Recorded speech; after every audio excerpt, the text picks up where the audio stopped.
lot of that. A lot. Yes, and it's crazy. Yeah. I almost let me ask you, Mike.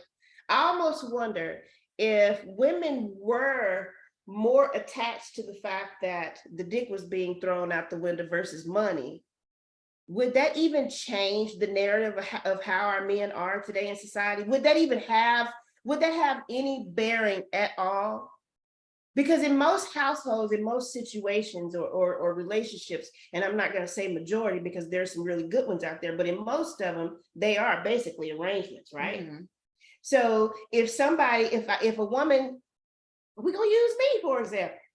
If I came along and said, you ain't taking dick out the house, would that make a man feel any better about himself to not cheat in the end? I don't know. A cheat is a cheat. Well, no, that's not what she asked. Was a cheat a cheat? She asking, would it help? I think women don't give men enough credit for their emotions.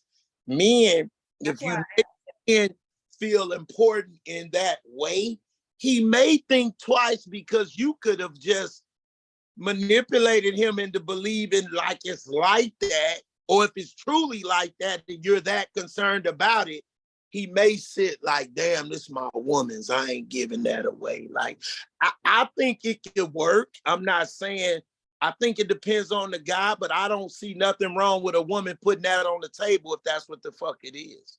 Like we just talked about being honest and not lying. If that's how if you feel about it that you more attached to his physical than his money, and most women are making more money now anyway, and you have to be careful because women can please themselves and all that. They really want protection, to be held, to be listened to.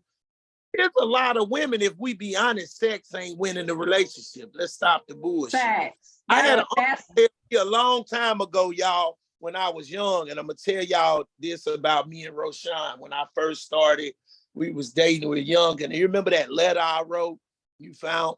I told my uncle, I'm gonna get the new girl, I got her. And I wrote him, and was like, yeah, I'm doing this, I'm doing that, and I got her. You was the new girl, Rashawn? Huh? You was the new girl? I was a new girl on the block. Yeah. Girl. And I got her, and then I started bragging. Like, yeah, I know I got her because the sex.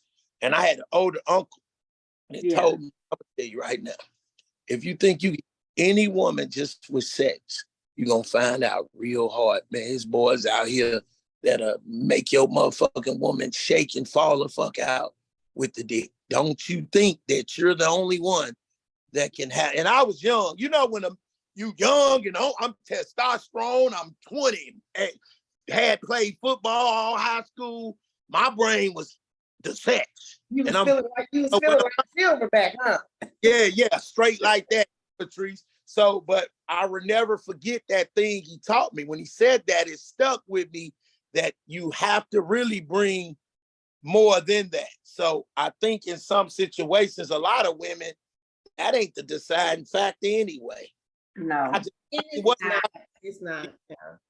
I think when you younger, that's in your brain as women, as girls, you younger, you naive and all that kind of stuff. But when you start to get older, please communicate with me, the little stuff, you know what I'm saying? The spending the time with me, let's take a walk, you know, the simple shit, like for real, the phone calls, the appreciation, all that stuff matters. Sex, come on now. We did so much of that when we younger. So it doesn't matter that. And that goes also back to, you know, like the fake body. So you could have this woman that got a fat ass, big titties, long, pretty hair, just bad, but she just horrible. Yeah, she just don't have nothing to her. The outside package looks good, but what's in the inside is trash. So that goes to say, like, she's sleeping on the floor, can't pay rent. So it's more to it than just like looks and sex and this and that. Like it's way more to it. But when you're younger, you don't really see that. It's like more you get older and you start to say, okay, this shit don't mean nothing. Well, y'all always talking about me. See, this is a perfect little situation here. I can go get dick Like I can go get a loaf of bread. Mhm. That's why I don't need a man in my house. I can take care of myself. Mhm. I work. I got my own home. I pay for my own yard cut, my car note, all of that. If I want some, I text for some. If I don't, I'm good. Right. And And- I'm and- and I'm not lonely. Some people say, "Well, isn't that lonely?" Hell, Oh, that's no. it's to each his own. That's what I'm trying to. I always tell my friends that don't think because you're around all these people and they're all in relationships or they're married and all that. Just because you see that might not be for you, and that's okay. That's totally okay. Ain't nothing wrong with that. that's part of And what I tried it, but it wasn't for me. I love Exactly. companionship, like having it, like Right. I do like you're a long time, and I do too. But then I also like, just to sit on the couch and be talking, conversate, and laugh, and just have that person there. I think that's just because I'm older, because I've gone through all of that. I mean, I Yeah. still think that can change, but that's another Yeah. time. also the reality of this. Everybody ain't meant to be married. Everybody ain't meant for long-term relationships or whatever, because the reality to me.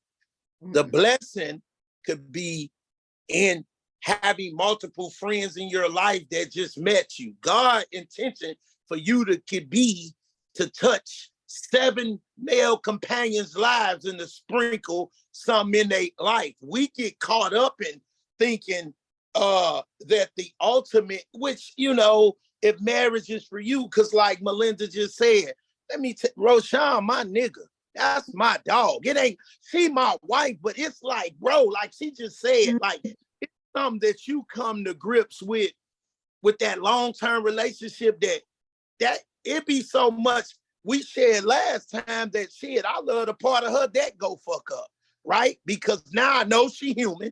I know she not fake because she showed me she vulnerable, and I love that even more than this fake ass image of perfection. Oh, Yeah. I need you to get a little fucked up for me because now I know, like, come on now. So for some people, I commend you, sis, for being honest about what you want.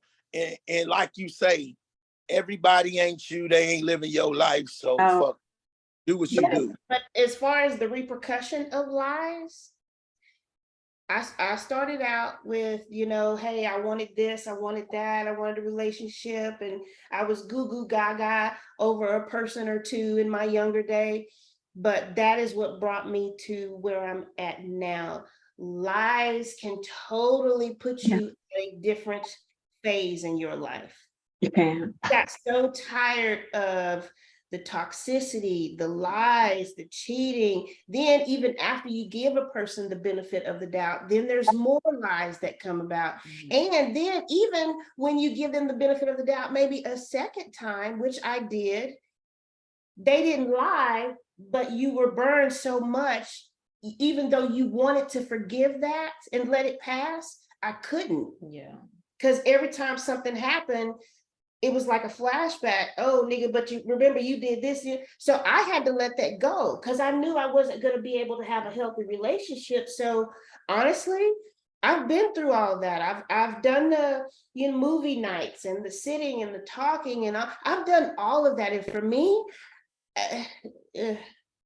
Hey, we could go on and on forever, but I believe it's a lie to believe that relationships with humans can be healthy because you're with a human being. So I practice acceptance of